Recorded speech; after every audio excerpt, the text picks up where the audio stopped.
Welcome back to MNS Digital Classes. Now, this is the second lecture of Astrophysics series. In this topic, we are going to cover the two important physical properties of the stars. One is stellar parallax, other one is magnitude scale. At the end of this lecture, you are going to learn what is parallax, the method of determining the stellar distances using parallax method, then the unit of stellar distance, that is the definition of parsec and the conversion factors. Second part of this lecture, we are going to learn the concept of magnitude scale, the Hipparcher scale of stellar magnitudes.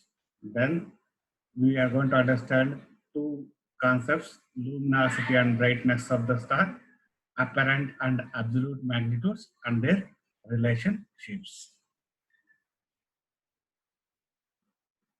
The content of these two concepts are extracted from the two books, as that is the Introduction to Astrophysics by Baidyanath Basu and Astrophysics, a Modern Concept Perspective by K.S. Krishnaswamy. The method of finding the stellar distances of nearby stars is to look for a shift, that is the change in position in their direction, again as the background of much more distant stars as the Earth goes round the Sun. This effect is called as parallax. Now, observe the figure. Here, this represents the Sun, and this is Earth. As the Earth goes round the Sun, this distant star, the position of this distant star appears to be get shifted. This is the view in the August. The position of the star from the position of the Earth from here, it looks here.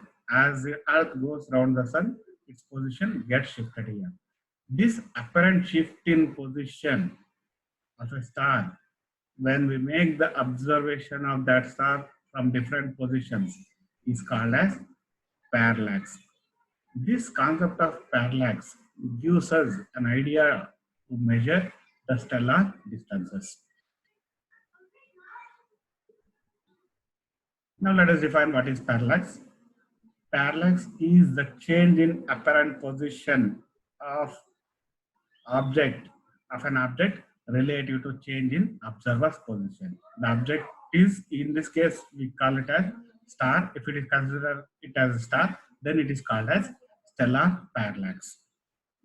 Since the Earth is taken as reference in this method is also called as heliocentric parallax.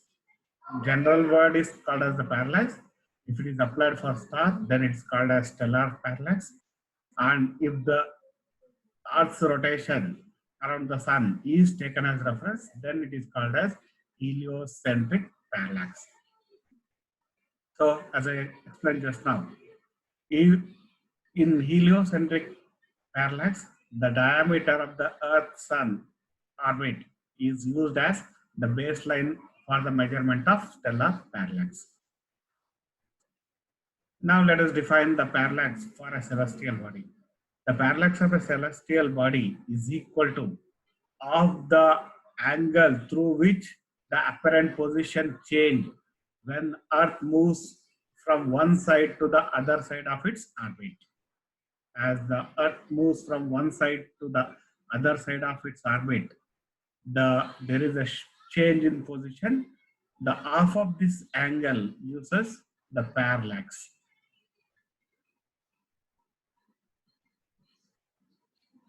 Now let us derive the relation between parallax angle of a star with its distance.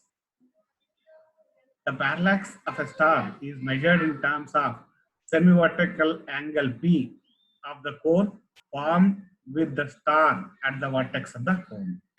As we seen in the figure in the previous slide, as the Earth rotates around the Sun, then if we join all the points, then we get a cone. The semi-vertical angle of that cone gives the measure of parallax angle. Let the parallax angle be denoted by P, subtended by a star by the mean radius A of the Earth-Sun orbit as shown in figure. We have defined two parameters. One is P that represents the parallax angle, and other term is A, which gives the mean radius of the Sun-Earth orbit. Now observe the diagram, you will get the more clear picture of that.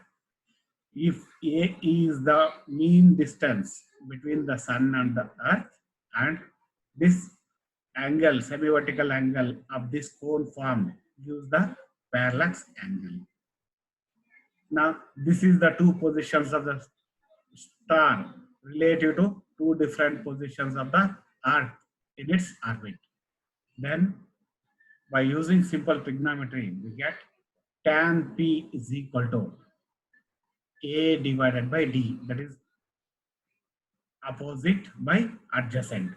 Now, since this distance is very large when compared to this, and parallax angle is very, very small, so we can take this distance between the Sun and the Earth is, the Sun and the star is approximately equal to the distance between the star and the Earth. So this distance is approximately equal to this when P is very, very small. While writing this formula, we are expressing the parallax angle P in radians. For small angle approximation, tan theta P is approximately equal to P, and that is equal to A by D. Now let us make the conversion from radians into arcseconds. 1 radian is equal to, we know that 1 radian is equal to 180 divided by pi into 3600 seconds. 180 by pi degrees, and we know that 1 degree is equal to 3600 seconds. So using that value 180 by pi into 3600, this comes out to be 206,265, that is 2,06,265 seconds. That is 1 radian corresponds to 206,265 seconds. Now, in this formula, P is equal to A by D. If the parallax angle is expressed in second of an arc, then the left side of the equation converts to P in seconds divided by 206,265. This is equal to A by D. Here, A is expressed in astronomical units. A and D are in astronomical units.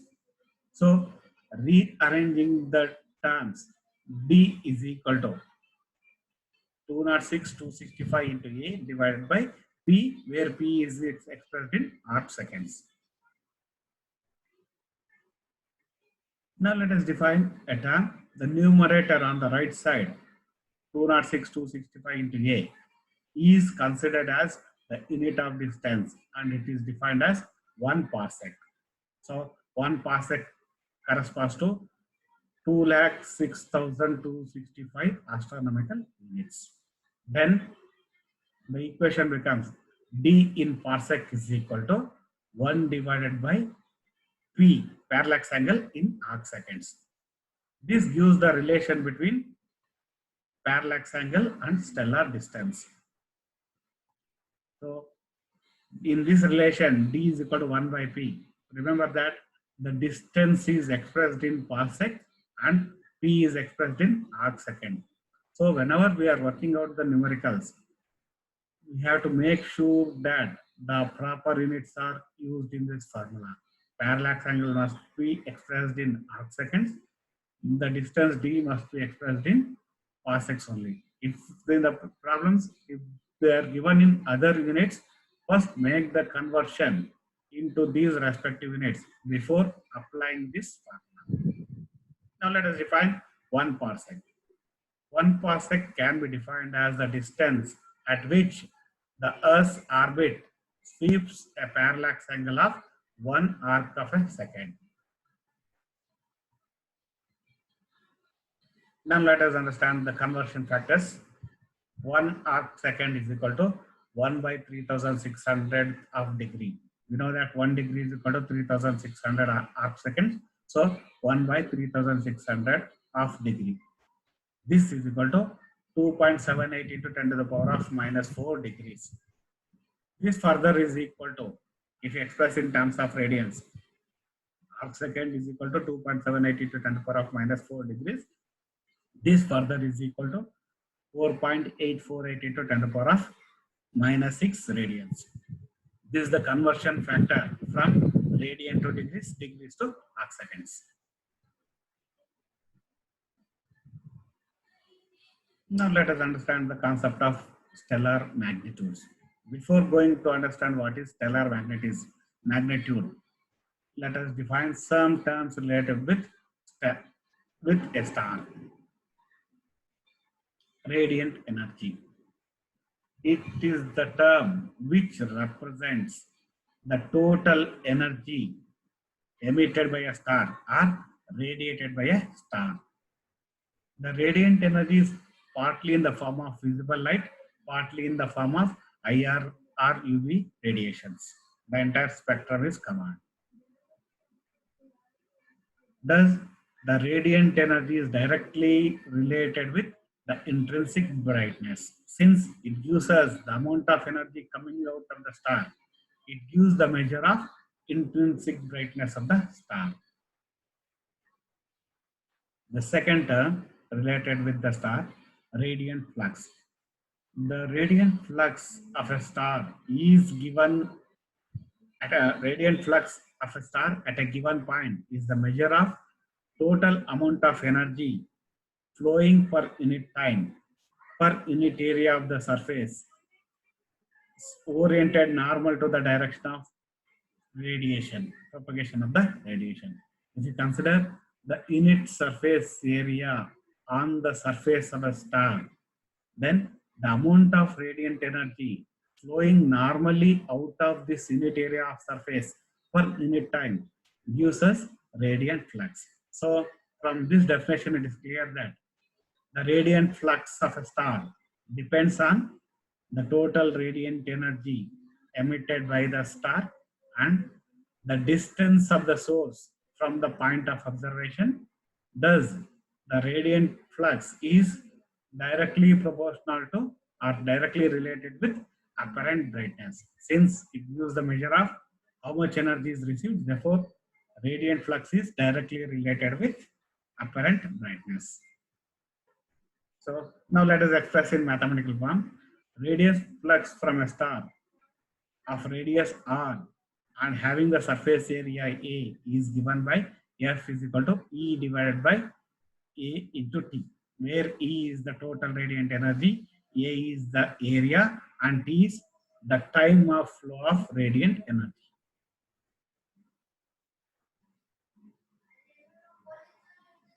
The next term related with the star is luminosity. Luminosity or intrinsic or absolute brightness of a star is the measure of rate at which energy is emitted by it. So let us define. The meaning of the term is luminosity represents the intrinsic or absolute brightness and it gives the direct measure of rate of emission of radiant energy. So mathematical definition of luminosity is as follows. It is defined as the total energy radiated by a star per unit time in all directions. Observe the difference. Radiant luminosity refers to the amount of radiant energy coming out per second in all possible directions from the star. The luminosity of a star is obtained by using Stephen's fourth law. Here we are making the assumption that the star is emitting the radiation in the form of a perfect black body. So we apply the Stephen's fourth law. According to this law, the radiant flux from the surface of a star of radius r and at a temperature of T Kelvin is given by F is equal to E divided by A into T is equal to sigma T power 4, where sigma is the Stefan's constant. But we know that by definition of luminosity, luminosity is equal to energy by time. Therefore, flux is equal to luminosity divided by area. Here, area is equal to 4 pi r square, where r is the radius of the star. So, substituting all these values, we get L divided by 4 pi r square is equal to sigma t power 4 in this formula. If we substitute E by T is equal to L and A is equal to 4 pi r square, then LHS is L by 4 pi r square is equal to sigma T power 4. R L is equal to 4 pi sigma r square into T power 4. Thus, both surface temperature and the size of the star affects the luminosity. From this formula, it is clear that the size and surface temperature are the important parameters which gives the measure of surface and luminosity.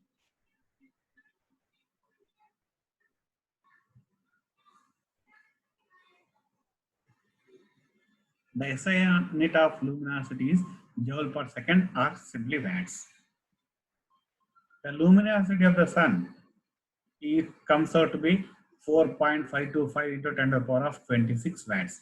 Substituting the values, the value of 4 pi sigma Stefan's constant is 5.67 into 10 to the power of minus 8. Substituting the value of radius of the sun, this is equal to 7 into 10 to the power of 8 meters, and surface temperature of the sun is 6000. Here what we are writing is the black body temperature of the sun, which is equal to 6000 Kelvin. Substituting all these values, we get the luminosity of the sun equal to 4.525 into 10 to the power of 26 watts.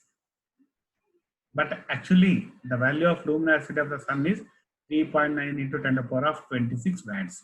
As I explained already, this difference arises due to the fact that the sun does not radiate in the form of perfect black body. While applying the formula, we assume that the star, I mean the sun, is a perfect black body, but actual measurements uses a lower value because it does not radiate like a perfect black body. The luminosity of other stars is expressed in terms of the luminosity of the sun, and this ranges from 10 to the power of minus 4 to 10 to the power of 6 times the luminosity of the most living stars. The luminosity of a star is very, very important in understanding the internal structure and hence the future evolution of a star. Now let us understand the next term involved with the stellar magnitude, that is the brightness. The apparent brightness or apparent intensity is a relative value and is the measure of the fraction of radiant energy or the luminosity that is received by the observer. The actual energy given out will be different and the energy as received by the observer will be different. The brightness of a star is defined as the ratio of luminosity of the star. Brightness of a star is defined as the ratio of luminosity to the surface area of the sphere drawn with the star at the center and the observer being on its surface. If L is the luminosity of the star and the observer receiving the energy is at a distance d from it, then the apparent brightness, the stellar distance and luminosity are related by B is equal to L divided by 4 pi d square. The SI unit of apparent brightness is watts per meter square. For an observer on the earth, the apparent brightness of sun is called as solar constant and its value is V is equal to V naught is equal to L naught divided by 4 pi d naught square. This is equal to 3.9 into 10 to the power of 26. That is the luminosity of the sun. D is sun earth distance. That is equal to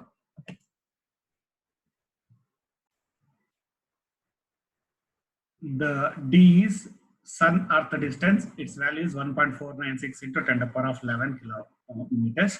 So substituting all these values, we get the solar constant, that is the brightness of the sun, is equal to 1370 watts per meter square.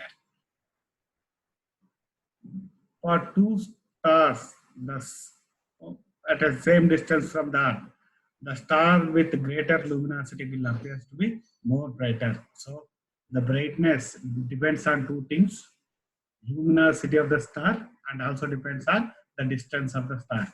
From this relation, it is clear that a star appears to be more brighter if it is nearer to the earth, or if it gives the more radiates the more energy, that is more having greater luminosity.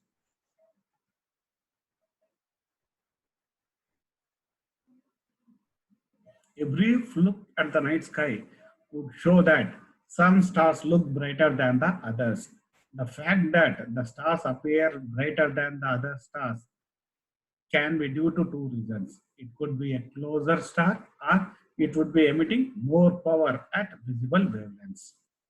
This was the key information in the study of stars in ancient times. The earliest astronomers recorded the positions of the stars on the celestial sphere and their observed brightness.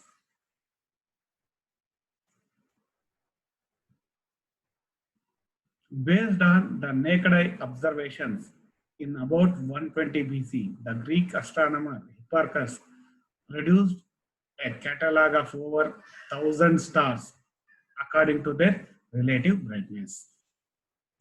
He devised a special 6-point scale, and that is a 6-point nonlinear scale. The modern version of this 6-point nonlinear scale is called as magnitude scale. Hipparchus, with the observations made by him, it is devised a nonlinear scale, and this modern version of this nonlinear scale is called as magnitude scale. Why nonlinear scale means? It is taken as nonlinear scale because the responses of human eye to the light variations varies in geometric progression rather than arithmetic progression. Geometric progression corresponds to logarithmic or non-linear scale, whereas arithmetic progression corresponds to linear scale. As the human response of the human eye is non-linear, so Hipparchus used the non-linear scale to make the comparison of the brightness of different stars, and its modern version is called as magnitude scale. He divided the stars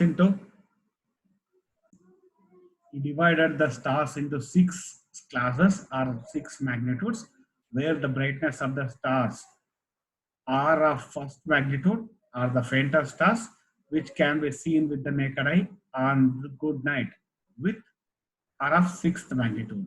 I will repeat again.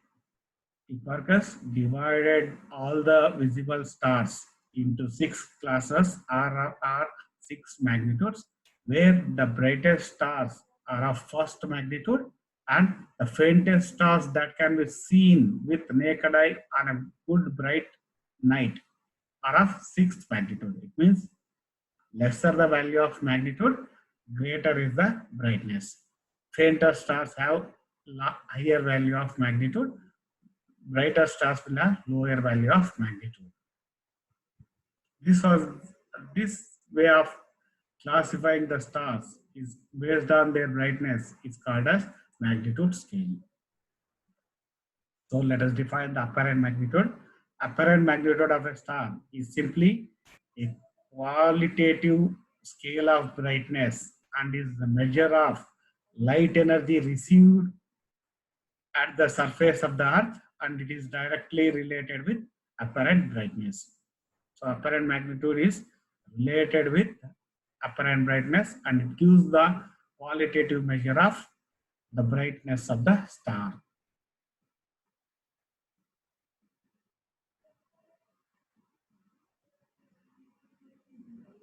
In 1830, William Herschel devised one simple but inaccurate method to measure the brightness of the stars. One key point that arose from his work was the fact that in any two successive classes, on the average, that differ in apparent brightness by the same common factor.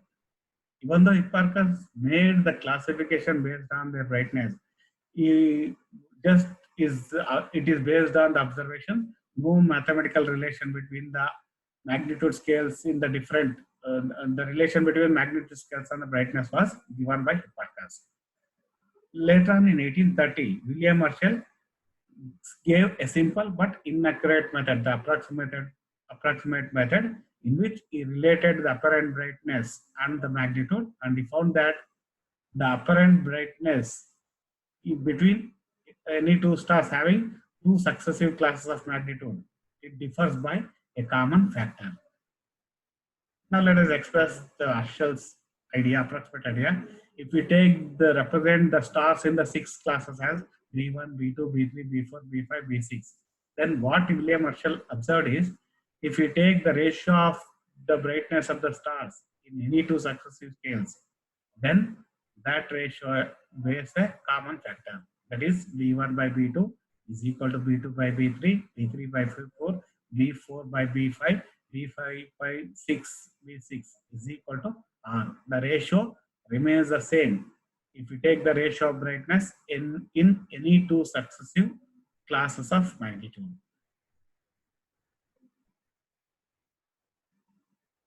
In 1856, following the development made by Herschel, Norman R. Parkson proposed a more precise method of photometry at Oxford, produced a qualitative scale of apparent magnitudes. He mathematically showed that the brightest visible star, that is star of first magnitude class, is 100 times more brighter than the faintest visible star, that is star of sixth magnitude. Norman R. Parkson worked on the idea given by Herschel and he gave the qualitative estimation of the brightness relation. He found that the brightest visible star, that is the star of first magnitude, is 100 times brighter than the faintest visible star. If B1 and B6 are the brightness of the stars corresponding to first and sixth magnitude scale, then B1 by B6 is equal to 100. That was the estimation given by Parkson. So we know that the ratio B1 by B6 can be written as B1 by B2, B2 by B3, like that. So R into R into R, this we can write it as R power 5. This is equal to 100. So it implies B1 by B2 is equal to R. That is equal to fifth root of 100. Or it is equal to 2.512. From this idea, the ratio given by William Herschel comes out to be 2.512 according to Norman Parkson.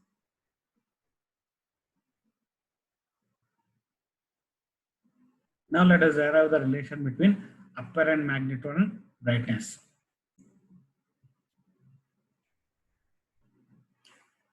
Parkson's logarithmic definition of magnitude scale allows the apparent brightness or the intensity measured to be converted into numerical apparent magnitude.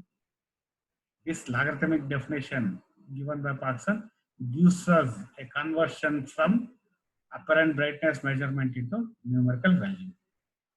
According to the scale, the brightness ratio R is equal to B1 by B2 of two stars whose apparent magnitudes differ by a known value delta M is equal to M2 minus M1.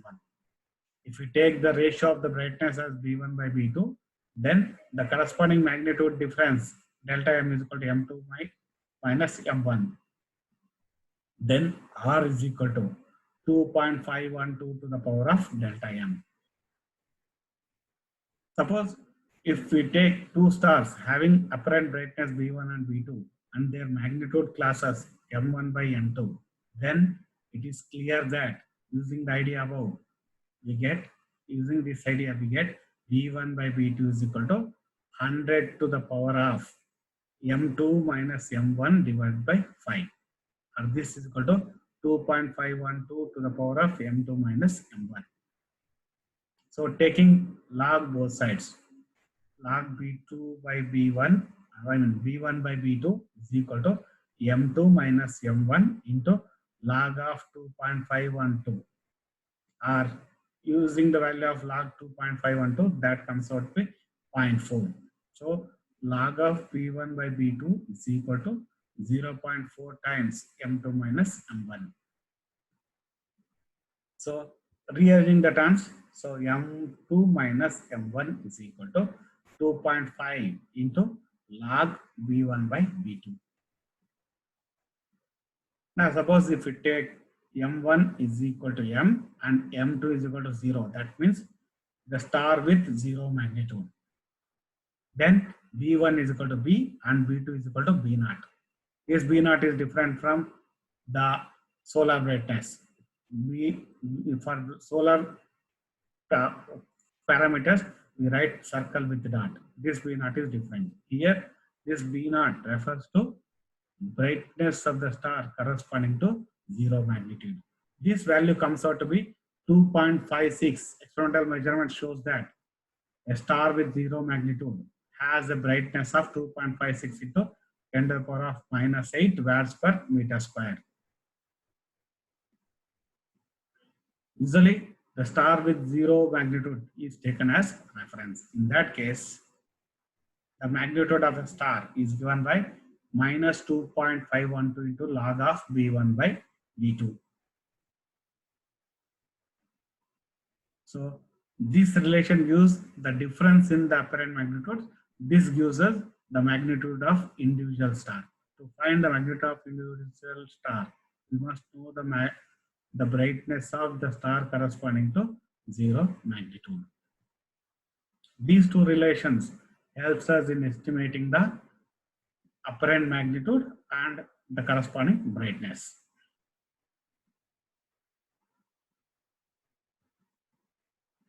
The table shows the apparent magnitude of different celestial objects. Now, from the table, it is clear that the apparent brightness, apparent magnitude of sun is very high. It is minus 26.74. For Pluto, it is plus 15. For different stars, the apparent magnitude is different. If you take moon, for full moon, it is minus 12.6, Venus minus 4.4. We observe that the planets are more brighter than the stars. Actually, planets does not emit the energy, they just reflect the energy received from the distant stars, including sun. Still, they appear to be more brighter. The only reason for this one is they are very close to the Earth when compared to other distant stars. The star corresponding to 0 magnitude is the star Vega. And this gives the idea regarding the apparent brightness magnitude of different stars. So it is clear that greater is the positive value, lesser is the apparent brightness, and hence the magnitude is higher value. From the table, it is clear that sun is the brightest object in the sky, but it is not the brightest star in the galaxy. Only with respect to Earth as the point of observation, it appears to be brightest. But if you make the observation from the different points in the galaxy, it may not be the brightest star. Its apparent brightness is high since it is relatively near, as I explained already. The visible stars other than sun fall in the range of magnitude m is equal to 1 for the brightest and to m is equal to 6 for the star which is just barely visible to the naked eye. The star with magnitude greater than 6 can be detected only through telescopes. It cannot be seen with naked eye. So the conclusion is the highest value of magnitude that can be possessed by the visible stars is +6. Greater, that is more positive the number in the magnitude value, fainter is the star, and vice versa. Now we have a simple pictorial representation of stellar magnitudes. The star magnitudes varies from wide range, it goes up to 200, 26 plus 26 and minus. Diagram represents the variation of stellar magnitude, the limits of visibility for different optical instruments. This represents the position of Sirius in the magnitude scale. This point 5, magnitude 5, gives the limit of human eye in the city range, and 6 is the limit in the country range. This 11, magnitude 11, gives the limitation for a telescope with diameter 3 inches. For a telescope with diameter 6, the limitation is the apparent magnitude is 13. It can make visible stars with apparent magnitude 13. For stars with diameter 12 inches, the highest value of the magnitude that can have is 15. A telescope with the diameter 200 inches, it can measure up to 20, magnitude scale up to 20. A telescope with 300, it can measure up to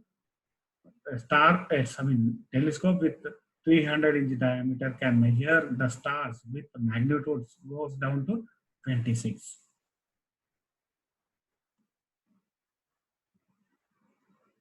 Now let us understand one more term related with the magnitude scale, that is called as absolute magnitude. The quantity which measures the actual energy output or the luminosity of the star, that is star's intrinsic brightness, is called as absolute magnitude. Be clear with the terms. Absolute magnitude refers to intrinsic brightness or actual energy output emitted by the star, whereas apparent brightness gives the measure of energy that is received by the observer. Absolute magnitude of a star is defined as the apparent magnitude that it would have at a distance of 10 parsec from the observer. If the star is at a distance of 10 parsec, then corresponding apparent magnitude is called as absolute magnitude. Just now I explained, apparent magnitude is what we measure in the sky, whereas the absolute magnitude is the real luminosity of the star, which is corrected for distance. Now let us derive the relation between apparent and absolute magnitudes for a given star. The relation between apparent magnitude and brightness is given by the relation. We know that already we derived this relation. M2 minus M1 is equal to 2.5 times log of V1 by V2, where M1 and M2 are the apparent brightness of the stars, apparent magnitudes of the stars corresponding to brightness V1 and V2. As the light intensity reduces in proportion to the inverse of their distances, we know the relation between brightness and distance. B is inversely proportional to square of the distance. So when inverse square law equation is combined with Parkinson's equation for apparent magnitude, we have M2 minus M1 is equal to 2.5 log of D2 square by D1 square, because B1 by B2 is equal to D2 by D2 whole square. So taking the power, applying the laws of logarithms, we get log of a to the power of m is equal to m log a. So applying that, we get 5 into log of d2 by d1. Now let us take m as the apparent magnitude at a distance d from the point of observation, and capital M is the absolute magnitude. We have two values, small m corresponding to absolute magnitude, capital M corresponding to small m corresponding to apparent magnitude, and capital M corresponding to absolute magnitude of a star at a distance d. Then if m1 is equal to m, then d1 is equal to 10 parsec. By definition of absolute magnitude, it is the apparent magnitude at a distance of 10 parsec. Then m2 is equal to m, corresponding d2 is equal to d. Using these values in the above equation, we get small m minus capital M is equal to 5 log of d by 10. Put m2 is equal to m, m1 is equal to capital M, then d2 is equal to d, d1 is equal to 10. We get the equation m small m minus capital M is equal to 5 log d by 10. Or rearranging the terms, m minus capital M is equal to 5 log d minus 5. This is the relation between absolute magnitude and apparent magnitude. In this relation, small m minus capital M is the function of distance only. Now, observe the formula. We have this equation does not relate with any parameter except the distance. So, the left side of this equation, small m minus capital M, is called as the distance modulus.